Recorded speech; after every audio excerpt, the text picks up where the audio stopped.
nkawe ufite inararibonye utuye mu mujyi wa Kigali, ese ikibazo kiri kugenda kigaragara cy'urubyiruko rukomeje kugenda rutanga pase nkawe ukibona gute nk'umuntu mukuru? Oya, biriya bintu ni bibi cyane. Icya mbere nkibona nk'icyaha, icya kabiri mbibona nko gucuruza abantu, icya gatatu mbibona ni ibintu bibi cyane, ntabwo ari byiza. Kumva ufashe umukobwa murakundanye, uramuhaze, umuhayemo pasi mugenzi wawe, ubona ari nko gucuruza abantu. Mu by'ukuri ntabwo ari byiza. Ubwo abamama b'ejo twabakura hehe? Twaba dufite abamama bavuyemo za pasi. Urumva ni ikibazo. Ushobora kumuhaga ukamuha mugenzi wawe akazamugira umugore. Ngo mbwira umugore wavuyemo wa undi wo muri pasi, umumama w'ejo. Urumva ni ibintu bibi cyane. Bakajya bavuga ati hari akana ngiye kugupasa. Urubabye ni nko gucuruza abantu muri make. Hari akana ngiye kuguha, biroroshye kugatereta, ntikagoye, utangire gutya ugire gutya. Nawe numara kugira uzavuga ati hari umuntu w'inshuti yanjye nanjye mumuhe. Ntabwo ari ibintu byiza cyane. Ubu ntakorwe ikirere. Icyakorwa ni uko abanyarwanda twagira umuco wa kinyarwanda, ukakundana n'umukobwa ukabuze ngo niwe tuzubakana urugo, ibintu by'uburaya by'icyaha bikavaho mu by'ukuri. Yego mbonye nk'abasore nyine nk'akureba dutanga pase, yemba numva atari sawa. Iyo mugenzi wamuhaye pase, buriya umukobwa iyo kuryamana n'uwo musore ntabwo abazi ngo umusore ayo kuryamana nawe n'abamukunda cyangwa atamukunda. Umukobwa iyo kuryamana n'uwo musore ntabwo abazi ngo uwamutinda ni uwuhe. Pase ndumva atari ibintu byiza cyane. Nabyira bagenzi banjye rero tukareka ibintu byo gutanga pasi. Bashiki banjye nawe ikintu yabajya inama ni ukwitwararika bakifata. Njye ndamutse ndyamanye nk'umukobwa nawe umugenzi wanjye nkamuha pasi, kubera ko nawe akamuha pasi, n'undi akamuha pasi, ejo umukobwa ntabwo amenya ngo uwamutenda ni uwuhe. Aho ikintu wagira inama ni ukwifata. Ibyo ntabwo aba ari byiza cyane. Inama wagira abahungu n'abakobwa ni iyihe? Inama wagira abasore ni iyihe? Inama nagira abasore ni ukureka gutanga pase, ahubwo bakajya gute bagashaka abakobwa bakundana, bakagirana gute bakaba bazabana neza. Urwo rukose rwa pase ubona wowe rushoboka? Urwo rwa pase ntabwo rwarama. Kwego kuri iki gihe usanga gutanga pase ntabwo urugo rwose ntabwo rwarama, nta usanga zashenyutse. Ariko umukobwa mwakundanye mu gihe kirekire niho usanga urwo rumeze neza, mukaramana, mugasanga mufite umuryango mwiza. Uru rubyiruko kandi kugira ngo abakuze ntibamenye gahunda baba bafite, uru rubyiruko rugenda rukoresha imvugo zigiye zitandukanye ku buryo abakuze ndetse n'ababyeyi babo batamenya ibyo baganira, aho baba bavuga bati mpapase, nkaraga nomero, nzunga ku kana, ndetse bamubwira bati kandi iyo pase nizere ko ari amazi. Ibyo baba babishatse gusobanura ko ngo uwo mukobwa ngo agiye gutangamo pase ngo yoroshye, ngo atazagorana. Ndetse abasore nabo bakavuga ko ngo uwo mukobwa batanze ngo yoroshye cyane rwose, ngo yakwigerageza, ngo bitagoranye cyane. Ibi ngibi kandi aba basore bagomeza bavuga ko hagenda havukamo imbogamizi zigiye zitandukanye. Umukobwa ahuye n'umusore inshuro ya mbere bagahita baryamana, ngo n'ejo bikagenda gutyo uyu mukobwa atazamenya aho yanduriye zimwe mu ndwara zandurira mu mibonano mpuzabitsina, cyangwa se umusore waba waramuteye inda. Ibi ngibi bagasaba urubyiruko bagenzi babo kuba babyitondera cyane ko ibi ngibi bimeze nko kuba bacuruza abantu. Ndetse bamwe mu basore bo bakavuga ko kugira ngo bazashake abagore ejo hazaza bizagorana cyane ko ngo bose baba barabatanzemo pase, ukibaza umugore wavuye muri pase uko bizagenda nabo ubwabo bikabayobera.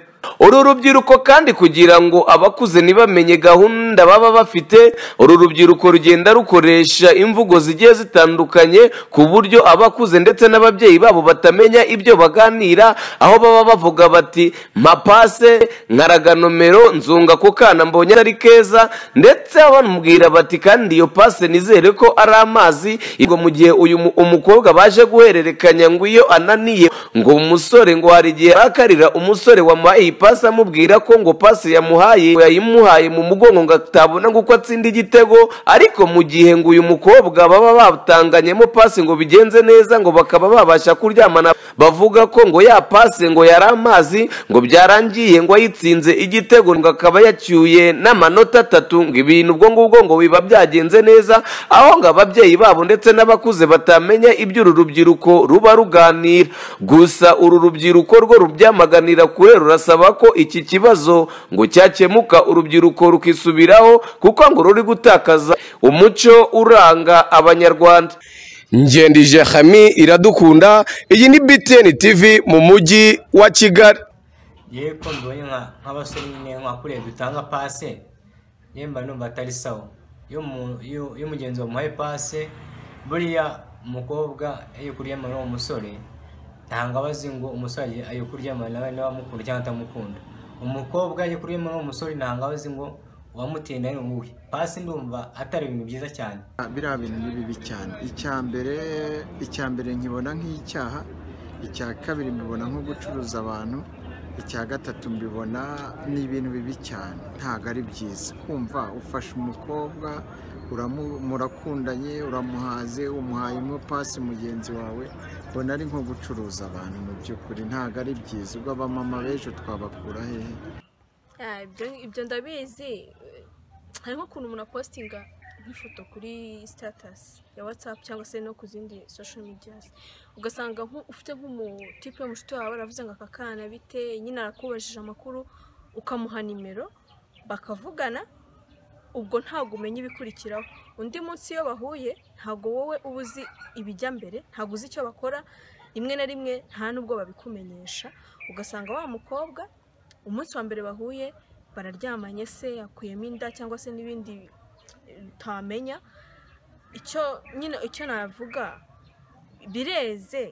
Murenzi Jean Claude n'umwe mu bavuga ko yatashye nawe agasanga umugore we yamutanye umwana, kimwe nk'abandi baturage nawe agashyira mu majwi uwitwa Suzana avuga ko ari we ugira uruhare mu kubacururiza abagore mu gihugu cya Katari, nk'uko abisobanura mu magambo ye agira ati: Mazina yitwa Murenzi Jean Claude, ni umudugudu wa Minago, Kagari Nyamirama, umurenge wa Gitoki, Akarere Gatsibo.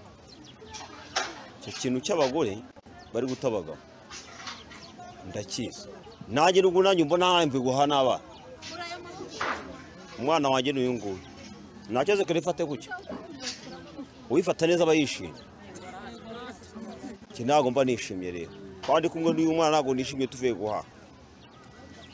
Njyewe umugore wajya kugenda yarambwe ngo muzajye mu rushaka abakozi bazajya barera abana banyu, ngo wamana nanjye 50,000 ngo nanjye mfate tujye muri Katari. Niriwe ngiye ninywera agasururu njya muka ahantu nashe natashye nimugora, urabona umugabo najya atakaye ntabwo ari inkoko. Njye nageze mu ngo mu masaa 3 nasanze abana bakingiranye atari mu rugo.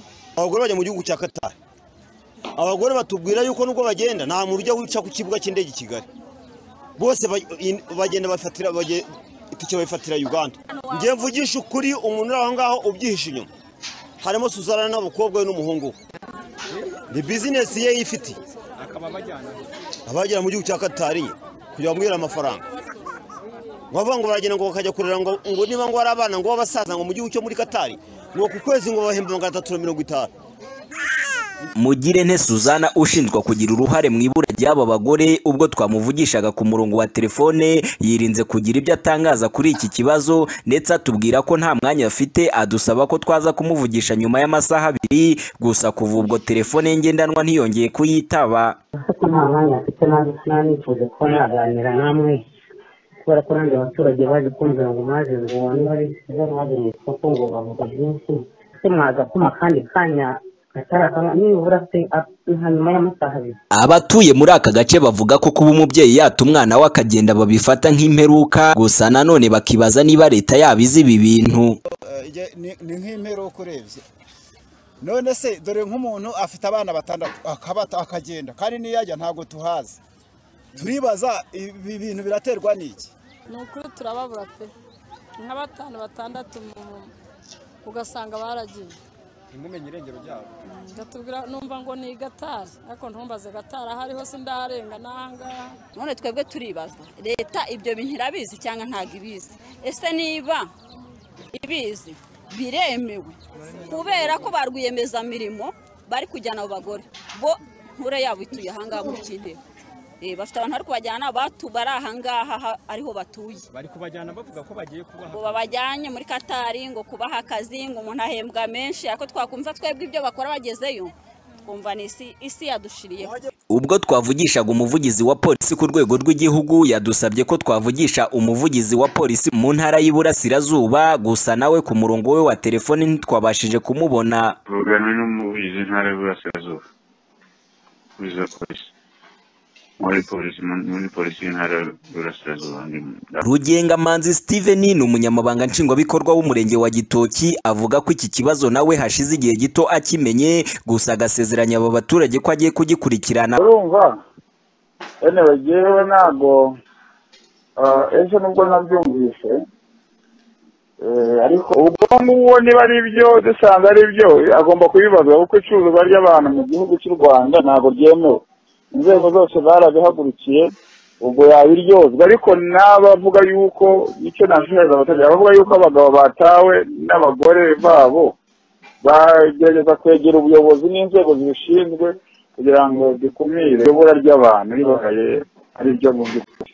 Amakuru tugerageza tuyashake neza tuyabone baraza kubona n'ibisubizo dufatanyije. Iki kibazo bavuga ko gikunze kugaragara mu bagore ndetse bamwe bakavuga ko kimaze gufata indi ntera dore ko bavuga ko umugore ugiye adatinya no kuba yasiga umwana ukiri muto akaba ariho bahera bavuga ko iki kibazo nabo kimaze kubayobera.